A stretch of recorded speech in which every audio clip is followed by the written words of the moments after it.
Hi guys, welcome back again to Rebuild Reality, where as always, we talk about who we really are, why we're here, and how all of this 3D stuff actually really works. I am your host, Sky Cheyenne, and I kind of wanted to address not only some questions on the channels, but on the channel, I don't have more than one, but some other questions and comments I've been getting from other people as well. Because I know, what is this all about, right? We want to convince ourselves that this is real so that we finally open that little, door inside of us and get out of our own way. So people do struggle both to know, to believe, right? To have faith in the world that we are really come from, as opposed to just this limited perception here. How do I know that there's more than this? Obviously that's something we're all trying to figure out, right? That everyone wants to know. How do I know that there's more than this?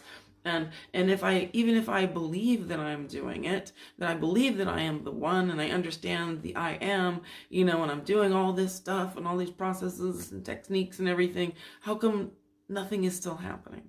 So how do I believe it in the first place? And even when I think I believe it, how is it that nothing is actually going on? Well, obviously you don't want to wait to begin, until you finally get it. The 3D mind finally is ready to give up the ghost because it feels like it's going to die, for it to get it, because it thinks it's the only thing that there is. So that's kind of a big ask for it. So I wouldn't wait, first of all, to begin creating, to begin to show yourself, that it's true.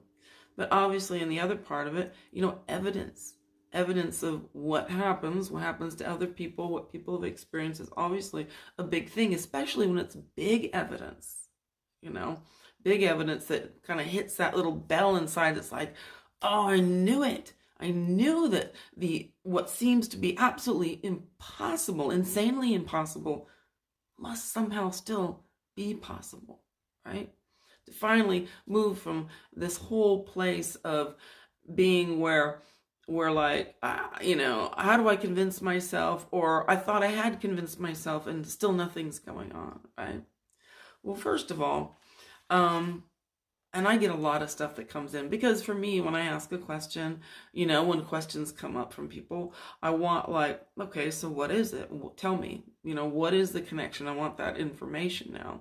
And of course, what came through this morning is we're all in a mad rush to make happen what we want to happen. We all want to make it happen, right? Instead of stopping and realizing it's already here.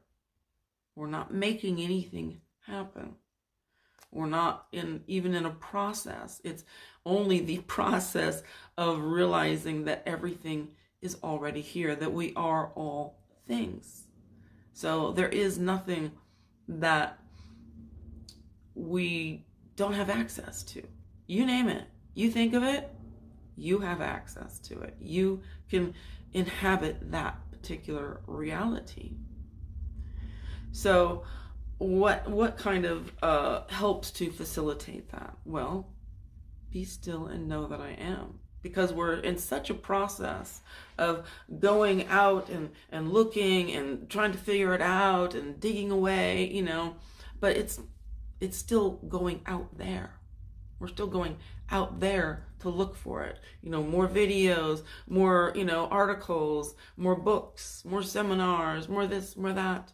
We're still looking out there when it is, be still and know that I am, that you are.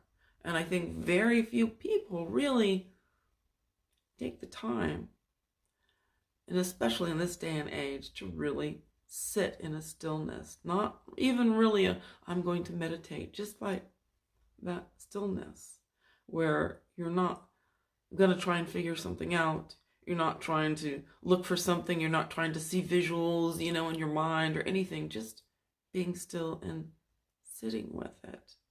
Because the truth is, everything is here right now. Of course, we don't see it because, one, we don't understand the mechanics of it, that what you focus on truly is what steers the boat. Here, it brings the invisible into the visible field of our, five senses. So it is here. There's nothing else to go out and get, to make happen. So how can we begin to kind of see this, to understand this? Well, first of all, if we realize, well, you're going into different states of being, your consciousness is moving completely every single day. Every single day, you go into a completely different reality when you go to sleep at night. Your consciousness leaves this reality, your awareness completely leaves this reality and goes into a whole new reality. It could be a whole new life, complete different experiences, whole new worlds. So we're doing it. We do it all the time. It's happening. It's a natural ability that we all have. And just the fact that we dream every night and that our consciousness, our awareness moves completely proves that we're already doing it, that it's already here. So how do we know that the reality we want is here? Because dreams are, they're kind of one thing, right? But they're, for most people, pretty uncontrolled. Although things actually happen much, much faster there, because there is a less of a state of separation there. Whereas we have a pretty dense state of awareness here, where we're in that state of a big idea of separation, a big awareness that we're not aware, right? So this is why I wanted to share this with you guys. This is an article. It's actually one of the Neville Goddard's lectures, and I've been thinking of this for the last couple of weeks, and it's been coming up, and it's one of those things where he proves things that seem to be so big, not kind of little things and stuff like that, but huge things. And when we see things like that, we're like, yes, I knew it. I didn't even know that I knew it, but once you said it, I knew it, because it is the huge, what is the most biggest things that we think are the most impossible, that actually aren't at all. And of course, we've spoken about that before, just with the end of aging, the end of disease. Well, if we ever thought anything was impossible, well, certainly that was at the top of the list, right? But now, even in a 3D sense, that's not real at all. It's already changed even here in 3D. So with this article, which is a lecture he did in 1965 called "This World is a Dream," Neville talks about going into other realities, moving into other places, like consciously doing it. And it's something that he did repeatedly. It's not something that just happened a couple of times. He did this repeatedly over his life, which is why he was so sure of all of this, not only because of the things he learned from Abdullah, but because of the things that he himself personally experienced that proved to him beyond a shadow of a doubt that this is absolutely a dream world, and a very, very dense dream world. So let's go ahead and begin. And I'm not going to share the entire article because it's pretty long. And so I've shortened it to the very pertinent parts where he's just simply talking about this, about him literally moving basically instantly into a complete other solid, as real as this, reality. So he begins. Now, let me tell you of a story. As I said as I opened the meeting tonight, my purpose is to stimulate, to encourage everyone to prove this. What to others who have not yet proved it is a theory that imagining really does create reality. That man's dreamer is all imagination. The whole vast world is a dream, and we are the dreamers of that dream. He said, the day will come and we will awaken. When we awaken from the dream, we are the dreamer who is God. He says, now many years ago, I had an experience. And since then, many similar experiences were lying on my bed here on El Camino in Beverly Hills. I suddenly saw the interior of what appeared to me to be a most wonderful, luscious hotel or something similar. And my consciousness followed the vision, and I stepped into what I beheld in his imagination.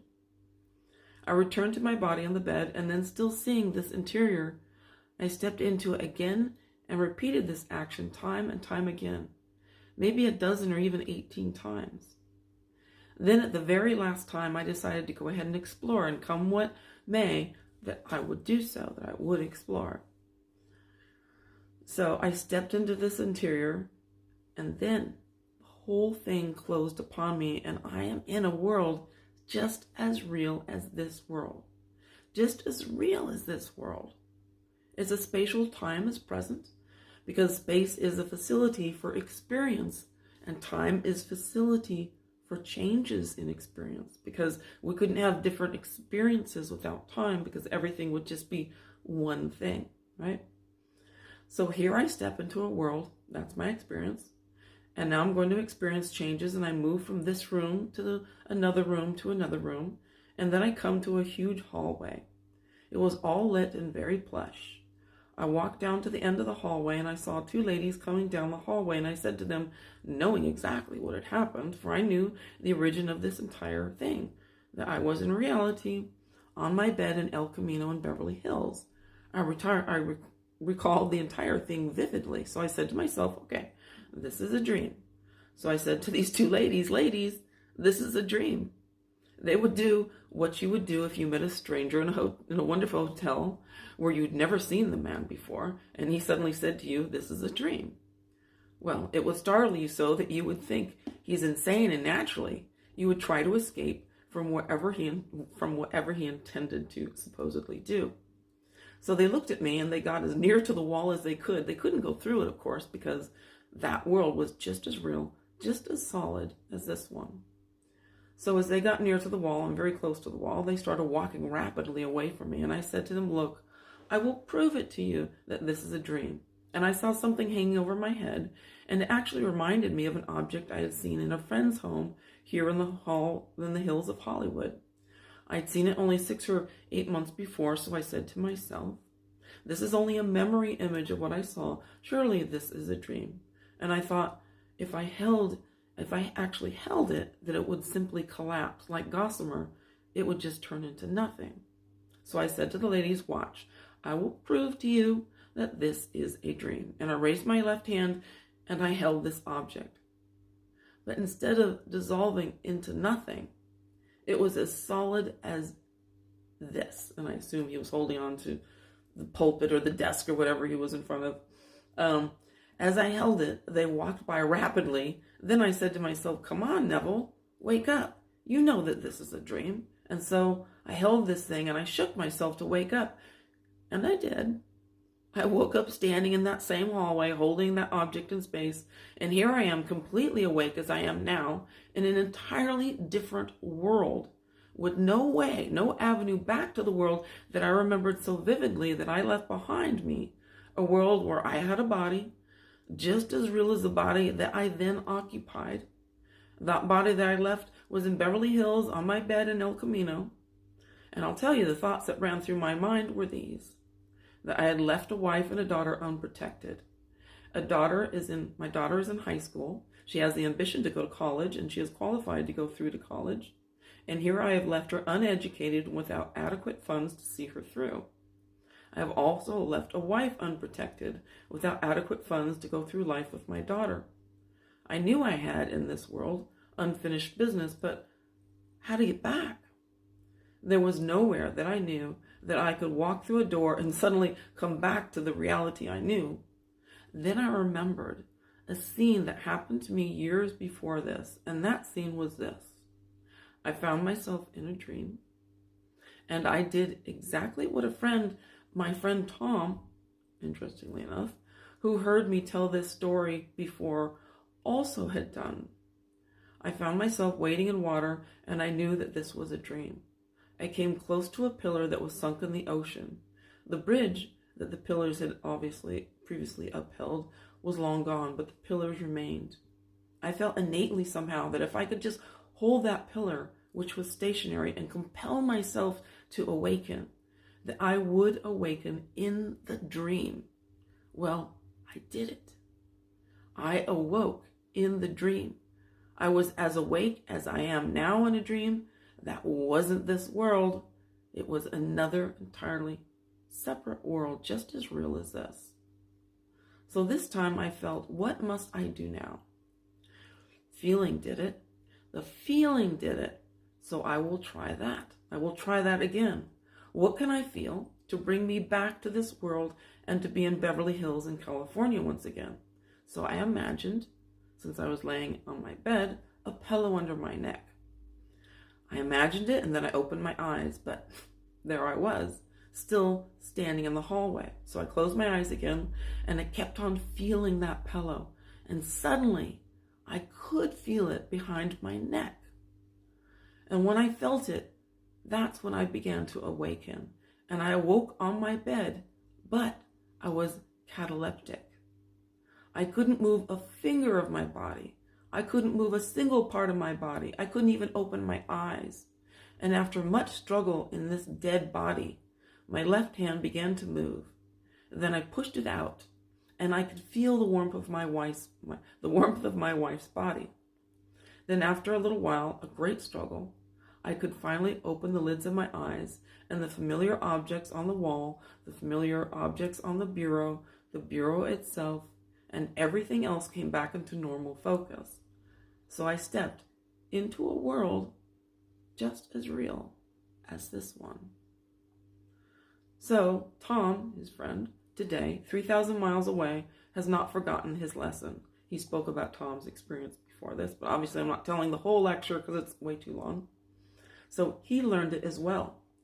So in this wonderful experience of his, he knew this is a dream, and that Neville teaches us that if I hold an object that's stationary and do not let it go, and then compel myself to awaken, that I will awaken in the dream, and it will be a reality.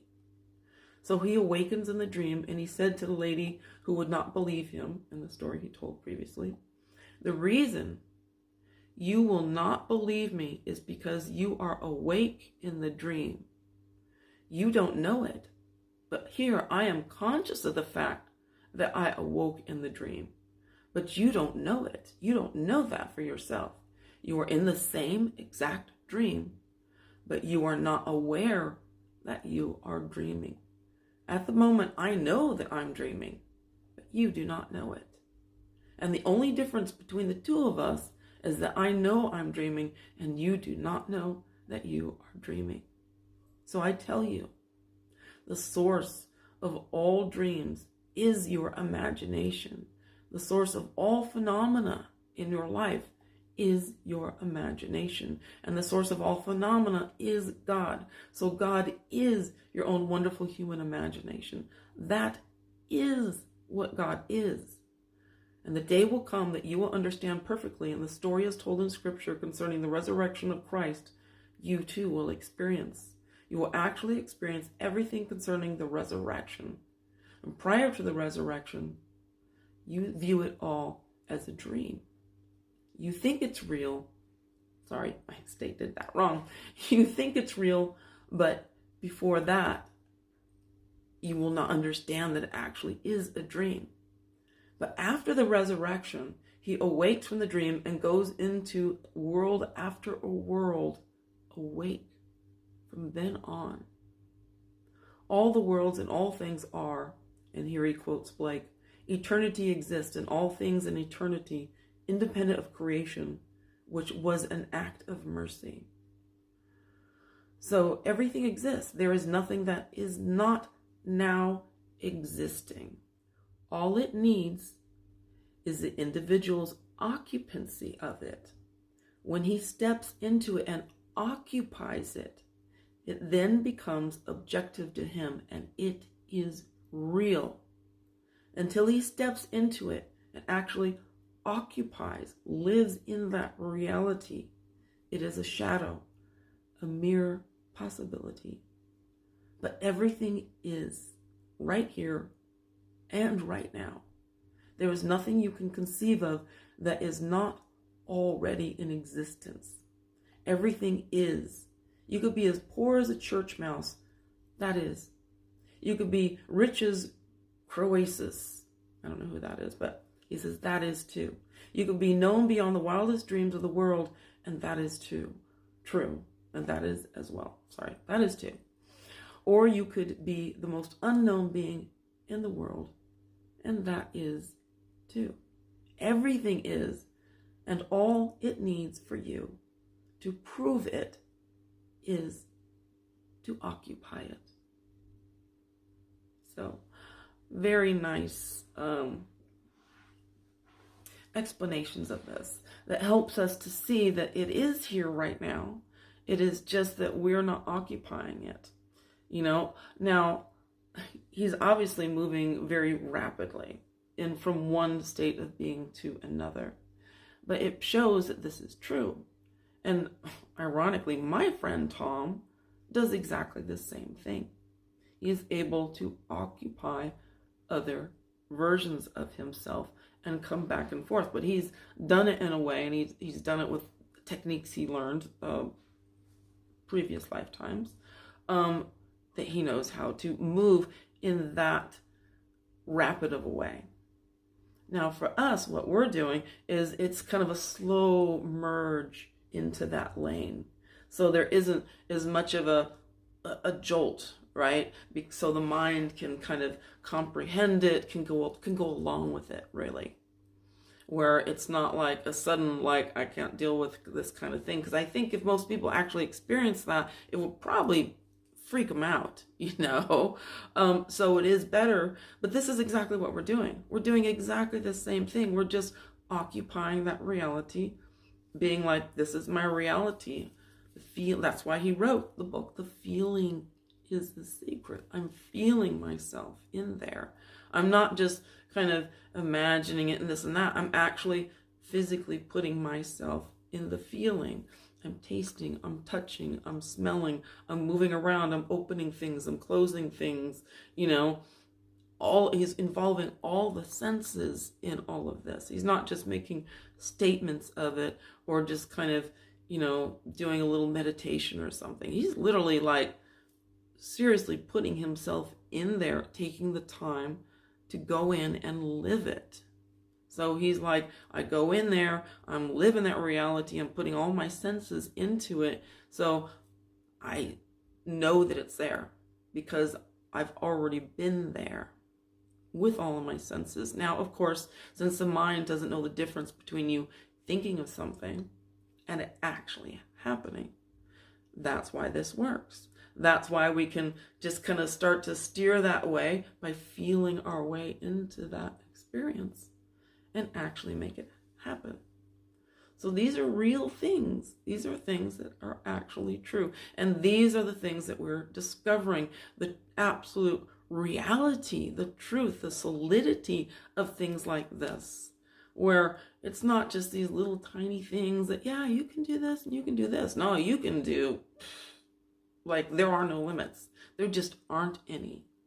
The only limits are the ones you place on yourself. The only blocks are your own beliefs and what you think is possible or impossible.